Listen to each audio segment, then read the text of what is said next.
नमस्कार, मैं हूं प्रमिला दीक्षित। आप देख रहे हैं टीवी 9 डिजिटल। कर्नाटक और हरियाणा के बाद अब गुजरात से भी H3N2 के एक मामले में मौत की पुष्टि हो चुकी है। और आपने भी ये गौर किया होगा, आप किसी को भी फोन करते हैं या किसी से बात करते हैं तो मालूम चलता है उन्हें बुखार था, है या उनके घर में कोई बीमार पड़ा है। कोरोना की त्रासदी झेल चुके इस देश में अगर 15-15 दिन तक लोग सर्दी खांसी से बीमार हैं, तो क्या ये किसी खतरे की आशंका है? इसी पर हम बात करेंगे और हमारे साथ 3 खास मेहमान जुड़े हैं। आशीष जायसवाल डॉक्टर साहब जुड़े हुए हैं जो चेस्ट स्पेशलिस्ट हैं। हमारे साथ डॉक्टर राजीव रंजन हैं जो बच्चों के डॉक्टर हैं। इसके साथ हमारी सहकर्मी तबस्सुम जिया जुड़ी हैं। तबस्सुम क्यों जुड़ी हैं? ये भी इसलिए है क्योंकि आपको मालूम चल सकेगा कि आखिर लक्षण क्या हैं और कितने दिन तक ये परस्यू या कंसिस्टेंट रह सकते हैं। लेकिन उससे पहले इन सब से बहस करें, इनसे चर्चा करें और जानें, उससे पहले देख लेते हैं रिपोर्ट कि लक्षण क्या है और कैसे आपको इसके लिए तैयारी करनी है। -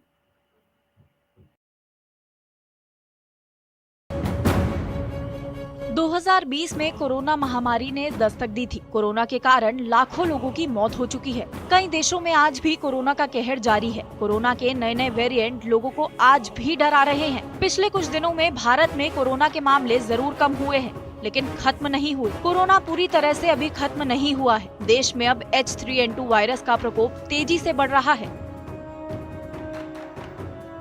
नीति आयोग ने इन्फ्लुएंजा से निपटने के लिए एक्शन टास्क फोर्स बनाने को लेकर मीटिंग की है। आयोग की बैठक में राज्यों को वायरस से निपटने के लिए अस्पतालों में तैयारी, man power, medicine, medical oxygen और इक्विपमेंट्स के लिए तैयार रहने को कहा गया है। मौसमी इन्फ्लुएंजा के चलते भारत में 2 मौतें हो गई हैं। एक मौत कर्नाटक और एक मौत हरियाणा में दर्ज किया गया है। पंजाब और बिहार में भी इन्फ्लुएंजा के मामले सामने आए हैं। स्वास्थ्य मंत्री मनसुख मंडाविया ने शुक्रवार को राज्य से सतर्क रहने और इसके मामले बढ़ने के मद्देनजर स्थिति की करीबी निगरानी करने को कहा था। देश में 9 मार्च तक H3N2 सहित विभिन्न इन्फ्लुएंजा प्रकारों के कुल 3038 मामले दर्ज किए गए हैं। H3N2 वायरस बच्चों के लिए ज्यादा खतरनाक माना जा रहा है। माना जा रहा है कि मौसमी इन्फ्लुएंजा बच्चों को आसानी से अपने चपेट में ले लेता है। H3N2 एंटीजेनिक ड्रिफ्ट एक हल्का म्यूटेशन है जो कि बीमार लोगों और बच्चों के लिए ज्यादा खतरनाक है। H3N2 के खिलाफ वैक्सीन का प्रभाव भी कम है। क्या हैं इसके लक्षण? डॉक्टरों के मुताबिक नाक बहना, खांसी, गले में खराश, छाती में जकड़न और सर दर्द जैसे लक्षण मरीजों में देखे जाते हैं। गर्भवती महिलाएं, 5 साल से कम उम्र के बच्चों और बुजुर्गों को इस वायरस से ज्यादा खतरा है। कई लोग इसे इन्फ्लुएंजा की तुलना कोविड से कर रहे हैं, लेकिन ये कोरोना से काफी अलग है। कोविड जहां लोअर रेस्पिरेटरी ट्रैक को प्रभावित करता है, वहीं इन्फ्लुएंजा अपर रेस्पिरेटरी ट्रैक को असर डालता है। इस बीमारी से दूर रहना है तो ठंडा पानी, कोल्ड ड्रिंक से दूर रहें। सांस, दमा और दिल के मरीजों को अधिक सावधानी बरतने की जरूरत है।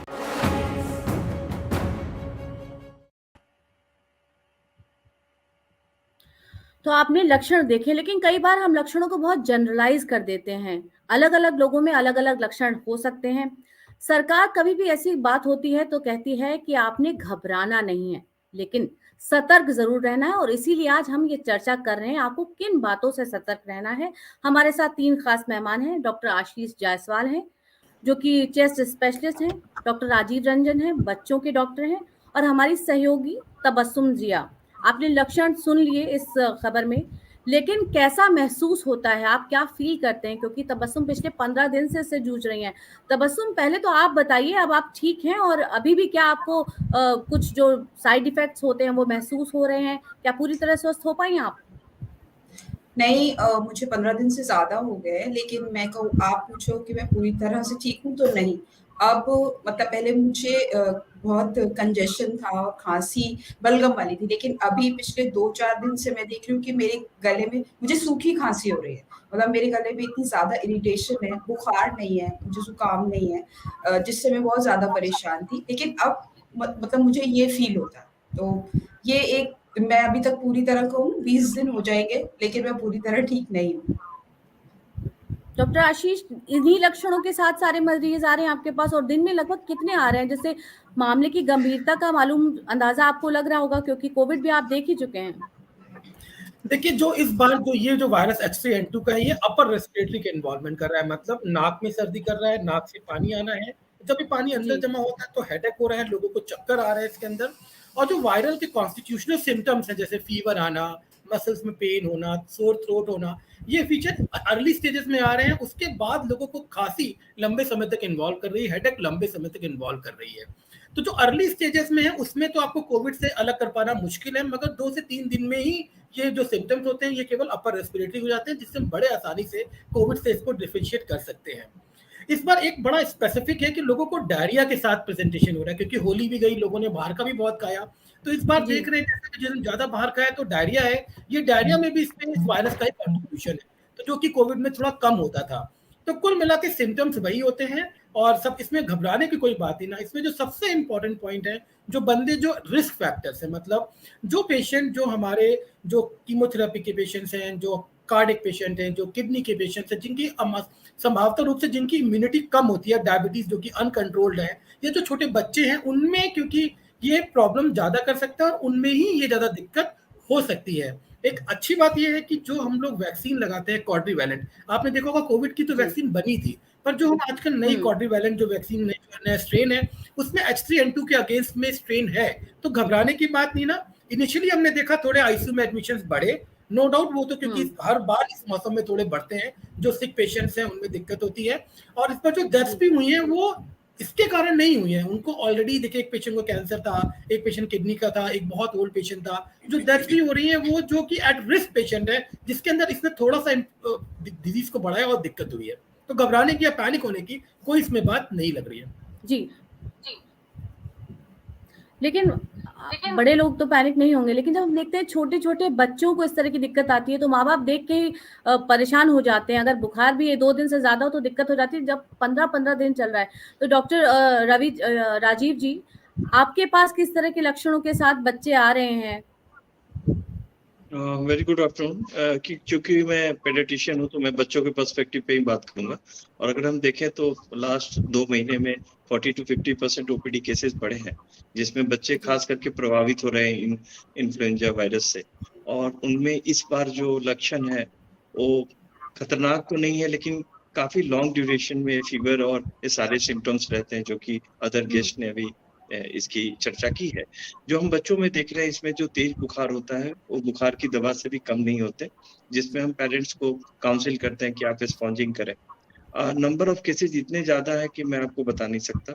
शायद ही कोई ऐसे पेडियाट्रिशियन है जिनके पास नंबर 40-50% नहीं बढ़े होंगे। और हर माँ का यही है, परेशानी है कि उनके बच्चों को इतने ज्यादा समय तक खांसी क्यों रह रही है। हमने पीछे देखा है कि लगभग 3 से 4 सप्ताह तक खांसी नहीं ठीक होती है। खांसी की दवा और सारे उपाय लगभग निरस्त हो चुके हैं, और जो मिनिमम ड्यूरेशन कम से कम है वो 5 से 7 दिनों में बच्चे ठीक हो रहे हैं, जो कि पहले 2 से 3 दिन था। यानी ड्यूरेशन ऑफ इलनेस काफी बढ़ गया है। लेकिन एक राहत की बात यह है कि किसी कॉम्प्लिकेशंस की हमने अभी तक नहीं देखे हैं, किसी बच्चे को ऑक्सीजन की आवश्यकता पड़ी हो या उसे आईसीयू में एडमिट करना पड़ा हो। तो एक राहत की बात है। लोगों में अवेयरनेस की जरूरत है, जैसे कि जो भी प्रिकॉशंस है अभी नहीं लिए जा रहे हैं। पोस्ट कोविड लोग थोड़ी सी लापरवाही बढ़ी है, जिस वजह से इस वायरस को बढ़ने में और मदद मिल रही है। हमें अपने पार्ट पे, पेरेंट्स के पार्ट पे बच्चे को हाइड्रेटेड, उनकी इम्यूनिटी पे फोकस करना चाहिए, क्योंकि अगर आप इम्यूनिटी बढ़ाओगे तभी इस टाइप के डिफरेंट वायरस से लड़ सकते हो। ये कोविड अंत नहीं है, इस टाइप के वायरस आते रहेंगे और हमें उनसे जूझना पड़ेगा। तो सबसे ज्यादा राजीव जी, इम्पोर्टेंट, आपने बताया इस तरह के जो लक्षण बताए, एक और लक्षण इस पे जो साफ दिखता है कि किसी भी बच्चे को बुखार आता है तो वो 5 से 6 घंटे में तुरंत उसके बाद दोबारा तेज बुखार होता है। जो उसके बाद दूसरी बात सामने आ रही है, आंख से पानी आ रहा है और कुछ कंजक्टिवाइटिस के लक्षण, क्या इस तरह के भी मामले सामने आए हैं और वो इसी फ्लू का एक लक्षण है? जी बिल्कुल, मैं थोड़ा सा आपको करेक्ट करना चाहूंगा। बुखार 6 घंटे बाद नहीं आ रहा है, बहुत सारे केसेस में बुखार उतर ही नहीं रहा है। अगर वो 104 105 डिग्री है, 102 या 100 पे आके रुक जाता है और वापस बढ़ने लगता है। तो इस टाइप के केसेस ज्यादा आ रहा है। साथ में हाँ, वायरल कंजंक्टिवाइटिस काफी केसेस बढ़े हैं। बहुत जगह तो आई ड्रॉप्स की शॉर्टेज तक हो गई है, इतने नंबर ऑफ केसेस हैं। और ये केसेस एडल्ट्स में भी देखे जा रहे हैं। बच्चों में इसकी संख्या काफी अधिक है, परंतु एडल्ट्स में इसके नंबर काफी ज्यादा है। ये सारी ही बातें सही है, और ये चिंता की ये बात है कि पिछले 1.5 महीने के बावजूद ये नंबर्स बढ़ रहे हैं। मीडिया में रिपोर्टिंग अब जाके हो रही है पिछले 10 दिनों में, लेकिन हमारे क्लिनिक्स में इनके केसेस पिछले 1.5 महीने से आ रहे हैं। मीडिया पर तो इस तरह के भी आरोप लगते हैं, पहले कहते हैं कि देखिए आप इतना सावधान हो जाइए, सावधान हो जाइए, बाद में इतना पैनिक हो जाता है कि कहना पड़ता है कि घबराइए मत, घबराने की बात नहीं है, सतर्क रहने की बात है। डॉक्टर आशीष, आप बात कह रहे थे कि इम्यूनिटी जिन लोगों की वीक है, लेकिन हम कोविड देख चुके हैं, झेल चुके हैं, और कोविड के बाद भी हमने देखा है जो लोग कोविड के शिकार हुए, जिनको जो पॉजिटिव रहे, उनकी बॉडी में भी तमाम तरह के चेंजेस आए हैं, और हम लगातार पिछले दिनों घटनाएं देख रहे हैं, केसेस बढ़े हैं हार्ट अटैक के भी। तो इम्यूनिटी कहीं ना कहीं वीक हुई है। बहुत से ऐसे लोग हैं जिनके लंग्स इन्फेक्टेड थे, उनको सांस लेने में एक लंबे वक्त तक प्रॉब्लम होती रही है। तो ये कैसे डिफरेंशिएट करेंगे कि किसकी इम्यूनिटी वीक है या किसकी नहीं है? देखिए, अगर हम एक जनरल रूल को फॉलो करें तो इम्यूनिटी वीक कहने का मतलब होता है कि कभी कोई जब इन्फेक्शन बॉडी के अंदर आता है तो बॉडी जो उसके अगेंस्ट में जो रिएक्शन प्रोड्यूस करती है वो कितना कारगर है, कितना कारगर नहीं है। तो जो पेशेंट जो एट रिस्क पेशेंट होते हैं, जो एस्थमेटिक सीओपीडी या जो भी कार्डियक या नेफ्रो के जो पेशेंट्स हैं, उनके अंदर जो ये रिस्पॉन्स होता है जो डिफरेंट एलर्जेंस का, या जो ऑर्गेनिज्म ऊपर से हम पे माइक्रो ऑर्गेनिज्म जो हिट कर रहे हैं उस पर वो थोड़ा कम हो जाता है, थोड़ा छीड़ हो जाता है। इम्यूनिटी एक बहुत व्यापक शब्द है। इम्यूनिटी यूजुअली तो इम्यूनिटी हम लोग के बॉडी में 5 से 7 तक बन जाती है, उसके बाद इम्यूनिटी का कुछ नहीं होता। जो इम्यून सेल्स होते हैं उनके रिएक्शन से ही हम लोग की बॉडी डिफरेंट ऑर्गेनिज्म से लड़ती है। एक प्रॉब्लम जो H3N2 में, H3N2 कोई नया वायरस नहीं ना, आपको पता हांगकांग में जो 1989 में जब ये आया था वायरस, तब यही वायरस था जिसने बहुत परेशान किया था। ये वायरस हमारे जो डिफरेंट स्ट्रेन में हर समय हमारे साथ रहता है। चूंकि ये 5-10 सालों से इसका कोई रिएक्शन हुआ नहीं था, कोई इसका कोई ऐसा बहुत ज्यादा इसके अंदर इसके नंबर्स नहीं बढ़े थे, इस कारण से इसके अगेंस्ट में जो, जैसे मुझे आज H3N2 होगा तो इसके अगेंस्ट मेरी जो इम्यूनिटी होगी वो कुछ समय तक रहेगी, फिर खत्म हो जाएगी। तो ये लंबे समय तक नहीं था, इससे लोगों में अभी इसकी इम्यूनिटी अडल्ट में नहीं है, जिसके कारण से ये इतना व्यापक रूप से फैल रहा है। सो इसके लिए घबराने की कोई बात, पैनिक होने की बात नहीं है। जहां तक बात है इम्यून सिस्टम को इम्प्रूव करने की, तो इम्यून सिस्टम को हम इम्प्रूव केवल ऐसे किसी चीज से कर नहीं सकते। जो इम्यूनिटी है वो तो है, बस जो हमारे हम जो मेडिकेशंस ले रहे हैं जो डिफरेंट डिजीजेस की, उसको प्रॉपर करें, ढेर सारा अपने डाइट पे अपने को ध्यान रखें, थोड़ा एक्सरसाइज करें, थोड़ा वॉक करें। इसी से जो हमारा रिएक्शन होता है इम्यून का वो एक लेवल तक स्टैंडर्ड रहता है। आमतौर पर जब बुखार आता है तो लोग सेल्फ मेडिकेशन करते हैं। तबस्सुम, आपको बुखार आया था तो क्या आप पहले दिन ही डॉक्टर के पास चली गई थी, या आपको बुखार आया तो आपने सोचा सामान्य कोई दवाई ले लेते? क्योंकि यही गलती लोग करते हैं, और आप अपना उदाहरण बता देंगी तो फिर शायद डॉक्टर बता पाए लोगों को कैसा करना है या नहीं करना है। राइट। तो मैं आपको बताऊं कि मुझे 3 बार कोविड हुआ है। तो इस बार जब मुझे मैं ऑफिस में काम कर रही थी, नॉर्मल डे आज ही की तरह, सडनली मुझे अपर जो ये नोज है और गले में बहुत सिवियर दर्द होने लगा। और जैसे जैसे मैं शाम तक घर गई, मुझे बहुत तेज बुखार था, मतलब बहुत तेज। और मेजर जो मेन प्रॉब्लम थी, जैसे डॉक्टर साहब ने बताया कि अपर रेस्पिरेटरी सिस्टम को अटैक कर रहा है। तो मेरा जो नाक था, मतलब नेजल का जो पैसेज था वो बेहद ज्यादा, मतलब उसमें बहुत ज्यादा तकलीफ थी। तो क्योंकि मैं 3 बार कोविड झेल चुकी हूँ, मैं आपको ये बताऊं कि इससे ज्यादा तकलीफ मुझे नहीं हुई पिछली 3 बार में। मतलब डेल्टा भी हुआ, ओमिक्रॉन भी हुआ, इससे भी पहले मुझे कोविड हुआ, लेकिन जो तकलीफ मुझे इस बार फील हुई वो बहुत ज्यादा थी। मतलब, और जैसे IMA ने गाइडलाइंस जारी की थी कि आप खुद से एंटीबायोटिक्स ना लें, लेकिन क्योंकि मैंने पहले ही दिन डॉक्टर आशीष को मैसेज कर दिया था कि सर मुझे बहुत बुखार हो रहा है, गले में बहुत दर्द है, बता दें कि दवाई कौन सी खानी है। तो मैं आपको बताऊं, मैं 15 दिन में 3 बार एंटीबायोटिक्स चेंज किए गए मेरे, बिकॉज नथिंग वाज वर्किंग। कोई भी चीज से मुझे आराम नहीं आ रहा था। मेरे म्यूकस में लोग, आप अगर जब बात करोगे साइड इफेक्ट्स की, तो इसमें क्या हो रहा था कि आपको जो म्यूकस था उसमें ब्लड था, तो लोग ना बहुत डर जा रहे हैं कि यार ऐसा कैसे हो रहा है, मुझे खून आ रहा है, क्या हो गया है। सो जब भी सुबह में मैं अपना गला साफ करती थी या ना, तो मुझे रेड स्टिकी म्यूकस निकलता था, and it was so painful. मतलब उससे मुझे बहुत ज्यादा तकलीफ थी, फीवर भी था, मतलब मुझे हॉस्पिटल जाने की जरूरत पड़ी। क्योंकि जो जितना कंजेशन मुझे हो गया था, मैं सांस नहीं ले पा रही थी। जैसे अभी मैं आपसे बात कर पा रही हूँ, मेरे लिए बात करना बहुत ज्यादा मुश्किल था। मैं रात के 12 बजे एक दिन हॉस्पिटल गई है, सर मुझे प्लीज मुझे देखो, मुझे सांस नहीं आ रहा है। देन वो nebuliser and all those things help me. लेकिन आप ये कहें कि एंटीबायोटिक्स ने, मतलब मैंने 15 दिन एंटीबायोटिक्स खाए, डिफरेंट खाए, लेकिन उतना आराम वाक़ई नहीं मिला जो फिर जब डॉक्टर्स के अकॉर्डिंग्स में ही मैंने दवाई खाई, तो फिर मैं 15 दिन बाद जाके बेटर फ़ील कर पाई। थोड़ी नेज़ल बेहतर हुई हैं। स्प्रेज़ एंड ऑल दोज़। तो तबस्सुम, आपके पास डॉक्टर आशीष का संपर्क था, तो आपने सीधे उनको फ़ोन किया। तो पहली चीज़ तो ये समझनी है कि आपको सेल्फ मेडिकेशन नहीं करना, खुद से वो नहीं दवाई लेनी है, पहले ही बिल्कुल। डॉक्टर को संपर्क करना है। डॉक्टर राजीव, आपके पास भी क्या ऐसे केसेज़ आ रहे हैं? क्योंकि आमतौर पर बच्चों को बुखार होता है तो सबसे पहले ये लगता है कि बुखार बढ़े नहीं, घर में ही जो दवाई हो वो दे दें। तो ये करना चाहिए या नहीं करना चाहिए, या पहले ही बुखार में सीधे डॉक्टर के पास जाना चाहिए, या फ़ोन पे संपर्क करके?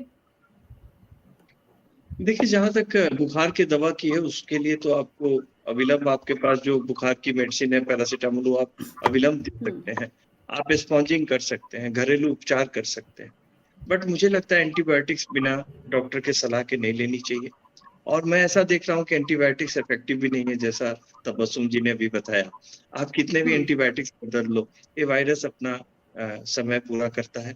इसमें इन्हेलेशन, स्टीम इन्हेलेशन, गार्गलिंग, ये सब काफ़ी ज़्यादा मदद करती है। आप सिम्प्टोमेटिक दवाइयाँ लें, उससे मदद मिलती है, बट एंटीबायोटिक्स कारगर नहीं हुई है, ये बिल्कुल सच है।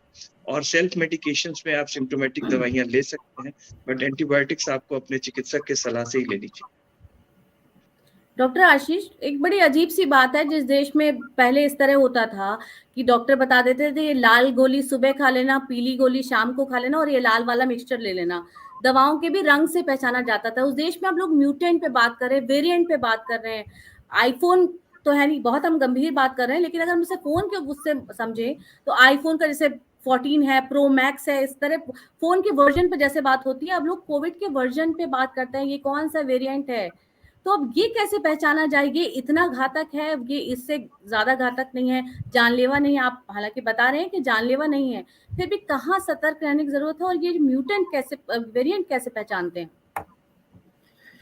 देखिए, जैसे अब अगर हम इस बार की H3N2 की वेरिएंट की बात करें, तो हम पहले समझ लें जो कोविड वायरस था वो इन्फ्लुएंजा वायरस नहीं था। जो नॉर्मल जो सर्दी खांसी वायरस कॉज करता है वो इन्फ्लुएंजा वायरस होता है। उसके 2 स्ट्रेन होते हैं, influenza A and influenza B. उसके 2 टाइप होते हैं, एच और एन, उसमें 2 जेनेटिक कंपोनेंट होते हैं। उसके रिकॉम्बिनेशन से ये वायरस बनते रहते हैं। ये 14-14 हो सकते हैं, यानी H1 से लेके 14 हो सकता है, NB1 से लेके 14 हो सकता है, और नए वेरिएंट बन सकते हैं। क्या होता है, जब हमारे सर्कुलेशन में जो वायरस हर समय रहते हैं, कभी जाते नहीं ना, इन्हीं वायरस में जब लंबे समय तक किसी पेशेंट के अंदर रहते हैं तो इसके अंदर ग्रोथ होता रहता है, इसमें जो जेनेटिक रिकॉम्बिनेशन होता रहता है, जिससे नए वायरसेस के नए स्ट्रेन बनते रहते हैं। कुछ स्ट्रेन कम्युनिकेबल होते हैं, जैसे ये स्ट्रेन बहुत कम्युनिकेबल है। आपने देखा होगा अगर घर में किसी एक को भी कोई प्रॉब्लम हुई है, घर में सबको ही हो रही है प्रॉब्लम, तो ये स्ट्रेन से एक कम्युनिकेबल स्ट्रेन जो होता है। और दूसरा होता है वो कितना घातक है, तो ये स्ट्रेन घातक नहीं है। आपने देखा होगा कोविड-19 जब हमने बात किया था, तो जो डेल्टा वाला था वो कम्युनिकेबल इतना नहीं था, वो घातक ज्यादा था। जब ओमिक्रॉन वेरिएंट आया वो बहुत ज्यादा कम्युनिकेबल था, उसमें इतना ज्यादा घातक नहीं था। तो इस तरीके से हम 2 चीजों पर डिपेंड करते हैं, कम्युनिकेबल क्या है और ससेप्टेबिलिटी क्या है। तो जो ये वायरस है ये कम्युनिकेबल तो है, पर बहुत ज्यादा हम लोगों को प्रॉब्लम नहीं देगा। अब जब भी जैसे किसी पेशेंट का स्वैब होता है, देखिए कैसे पता चलता है। हम लोग तो बहुत रूटीनली इंडिया में तो नहीं कराते, जब भी वायरल डिजीज होता है, जब भी आप स्वैब के लिए भेजते हैं इन्फ्लुएंजा के लिए, तब जब भी वो लोग करते हैं तो वो H1N1, ये H1N1 आ सकता है इस स्वैब में, उस स्वैब में H3N2 आ सकता है। तो जब भी आप इन्फ्लुएंजा के लिए स्वैब भेजते हैं तो ये सारे टेस्ट होते हैं, और कोविड-19 के लिए भेजते हैं तो कोविड-19 के टेस्ट होते हैं। ये दोनों टेस्ट अलग होते हैं, दोनों पेशेंट के लिए हमें अलग स्वैब भेजना पड़ता है। तो जब अभी हमने देखा 15 दिनों में जब ये स्वैब गए, तो पाया गया कि मोस्ट ऑफ द केसेस में ये H1N1 नहीं था, ये H3N2 था। तब पता चला कि हाँ, एक नया जो वायरस स्ट्रेन जो पुराना शांत बैठा हुआ था, वो वायरस की स्ट्रेन बढ़ के आ रही है। तो इसी तरीके से जब हम टेस्ट करते हैं तब हमें पता चलता है कि इसमें हमारा ऐसा क्या है। और ऐसे केसेस में जब बहुत लंबे समय तक इलनेस हो रही है तो टेस्ट भी कराना चाहिए, इससे पता भी चल सकता है कि हमारे में कौन सी स्ट्रेन चल रही है।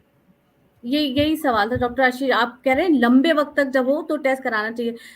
क्योंकि ऐसा जनरल फ्लू होता है तो कोई टेस्ट ऐसे कराता नहीं। डॉक्टर आशीष तो बोल रहे हैं अगर लंबे वक्त तक हो तो आपको टेस्ट करा लेना चाहिए। बच्चों के संदर्भ में भी क्या आप यही सलाह देंगे कि थोड़ा लंबे वक्त तक चले तब टेस्ट कराएं, या पहले ही बुखार में आप टेस्ट करा लें ताकि सुनिश्चित कर सके कि कोर्स ऑफ जो ट्रीटमेंट है वो क्या चलेगा?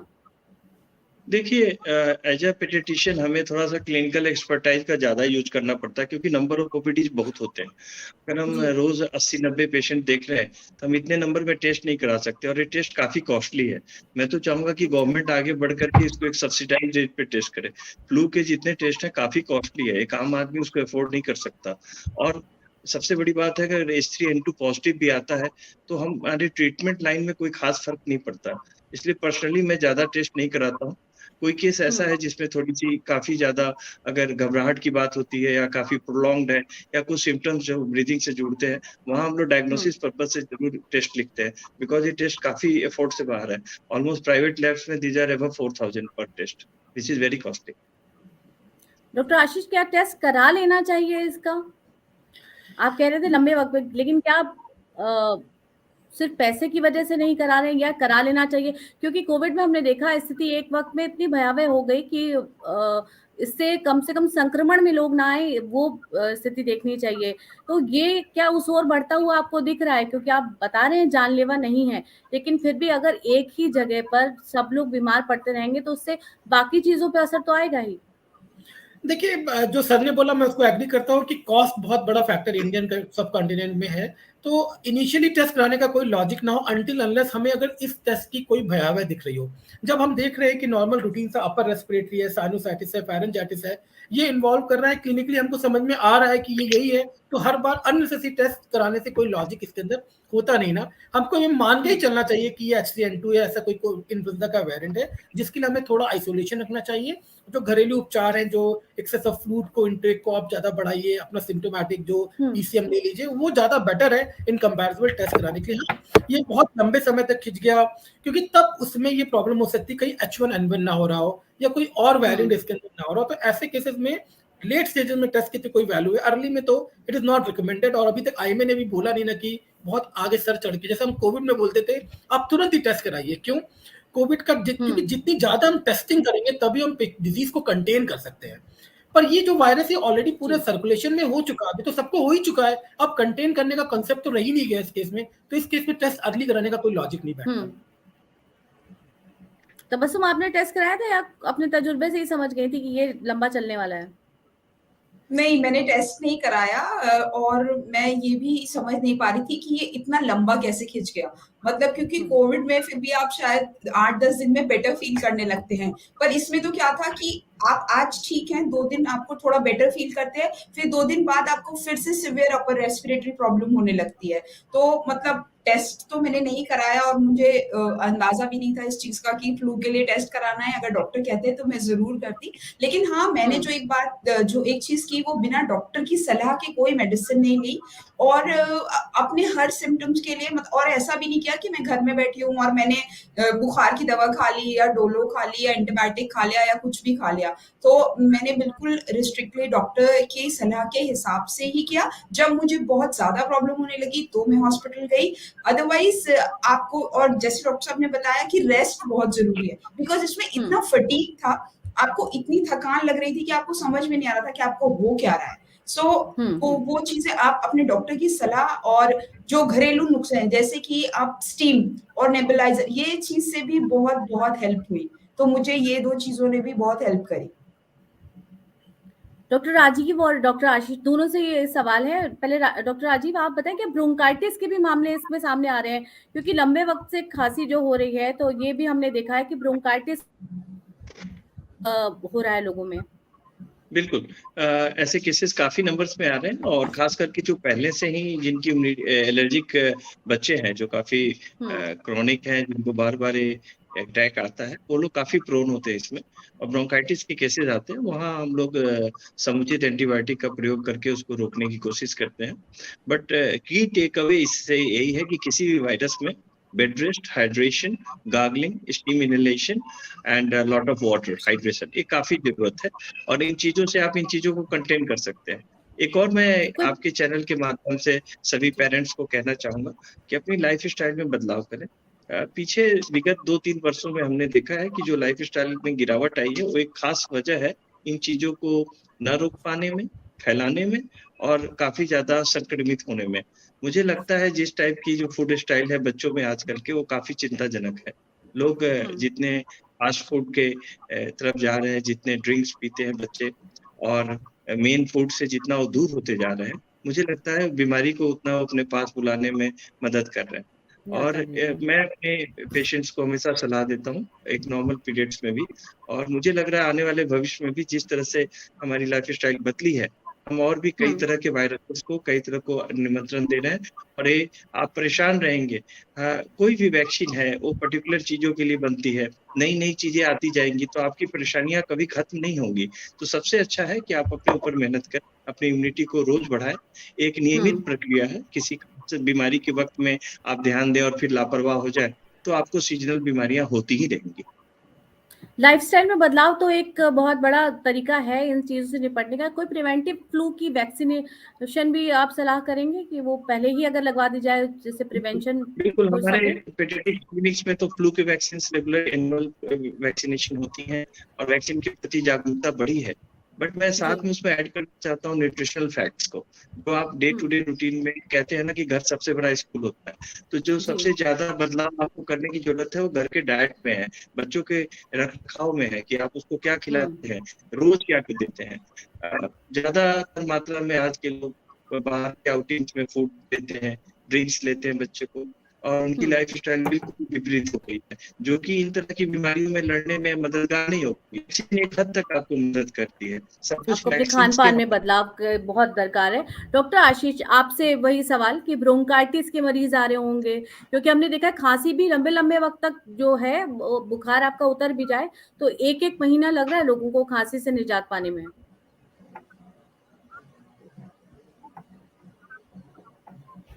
देखिए क्या है इस वायरस में ना, एक चीज होती है इसको हम बोलते हैं पोस्ट नेजल ड्रिप। जब भी हमें साइनसाइटिस होता है तो जो सिक्रीशंस होते हैं हमारे, जो साइनस में जो सिक्रीशन जमा होते हैं, वो ड्रॉप करके गले में गिरते हैं। जब वो गले में हम बहुत ज्यादा कॉफ करने की कोशिश करेंगे, बच्चों में उल्टियां आने चालू हो जाती है, और अडल्ट्स में ब्रोंकाइटिस बोलते हैं, वो हम लोग को ऑस्कल्टेशन में मिलने लग जाता है।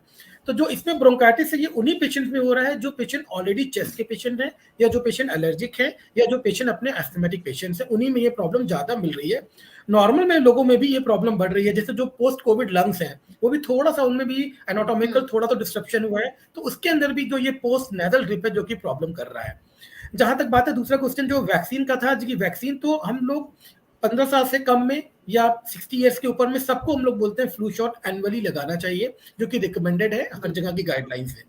सेकेंडली, जो पेशेंट जो भी जिनमें इम्यूनो कॉम्प्रोमाइज पेशेंट, जो डायबिटिक है, किडनी पेशेंट, जो हार्ट पेशेंट, जो अपने कीमोथेरेपी पे, उनको भी एनुअली ये वैक्सीन फ्लू शॉट्स लगाना चाहिए। और जब भी आप वैक्सीन लगवाएं तो क्वाड्रीवैलेंट, जिसमें 4 स्ट्रेन वाले वैक्सीन होते हैं, उसको ही लगाना चाहिए। जो एस्थमेटिक पेशेंट या सांस के पेशेंट है, उनको भी ये वैक्सीन हर साल एनुअली लगाना चाहिए। और हमने तो ये भी देखा कि कोविड के समय में इस वैक्सीन में क्रॉस इम्यूनिटी आई थी, मतलब क्योंकि ये भी एक तरीके का वायरस था, इसके अगेंस्ट में जो नॉन स्पेसिफिक बॉडी में इम्यूनिटी बनती है, उसने भी फाइट किया था कोविड से लड़ने के लिए बहुत से पेशेंट्स में। इसलिए जो vaccination flu last comment doctor Ashish और डॉक्टर राजीव जी आप सब से लेना चाहेंगे, क्योंकि हमने कोविड देखा है, पूरे देश ने कोविड की त्रासदी देखा है, इसलिए लोग बहुत जल्दी घबरा जाते हैं। इस वायरस के लिए आप क्या सीख देंगे कि घबराना नहीं है, या प्रिवेंटिव मेजर कम से कम बाहर आने जाने के लिए, जैसे मास्क एक बहुत बड़ी जरूरत होता है, ऐसे में बाहर आने जाने के लिए क्या प्रिकॉशन अभी लोगों को बरत लेना चाहिए? मुझे लगता है कि क्राउडेड प्लेस से बचना चाहिए, और इसमें घबराने की बिल्कुल आवश्यकता नहीं, क्योंकि माइल्ड टू मॉडरेट सिम्टम्स होते हैं। जैसा हम डिस्कस कर चुके हैं, अपर रेस्पिरेटरी ट्रैक में ही ज्यादा है, तो इसमें परहेज रखें, क्राउडेड प्लेस पे ना जाएं, हाइजीन का ख्याल रखें, बहुत सारा परहेज करें, और नेचुरल चीजें लें, जैसे विटामिन सी का प्रयोग करें। इसमें च्यवनप्राश का प्रयोग कर सकते हैं, आंवला की यूज कर सकते हैं, ये सब आपको मदद करेगी। डॉक्टर आशीष? डेफिनेटली पैनिक होने की कोई बात नहीं ना। मुझे लगता है कि नेक्स्ट 10 से 15 दिन में ये स्ट्रेन का जो इतना सब लोगों को हो जाएगा, ताकि लोगों में इसकी इम्यूनिटी आ जाएगी, तो धीरे धीरे कम हो जाएगा। सेकेंडली, इसका कोई रेजिडुअल इफेक्ट हमारी बॉडी में नहीं है, मतलब ये आगे चल के लंग में फाइब्रोसिस या अपर साइनसेस में कोई इन्फ्लेमेशन नहीं करने वाला है, तो घबराने की बात नहीं ना। जो मेजर हम लोगों ने अभी डिस्कस किया उसको फॉलो करें और स्वस्थ रहें। बहुत बहुत शुक्रिया इस चर्चा में शामिल होने के लिए और जुड़ने के लिए। तबस्सुम को भी आपकी बात सुन के बहुत तसल्ली आई होगी और हम उम्मीद करते हैं हमारे जो तमाम दर्शक देख रहे हैं उनको भी तसल्ली आए कि इतना जानलेवा वायरस नहीं है। बस आपको सतर्क रहना है। बुखार, सर्दी, खांसी इस तरह के जब लक्षण आपको दिखें तो सतर्क हो जाइए और कम से कम डॉक्टर की सलाह के बिना कोई मेडिकेशन खुद नहीं लें। अभी इस चर्चा में इतना ही। बाकी खबरों के लिए आप देखते रहिए TV9 डिजिटल।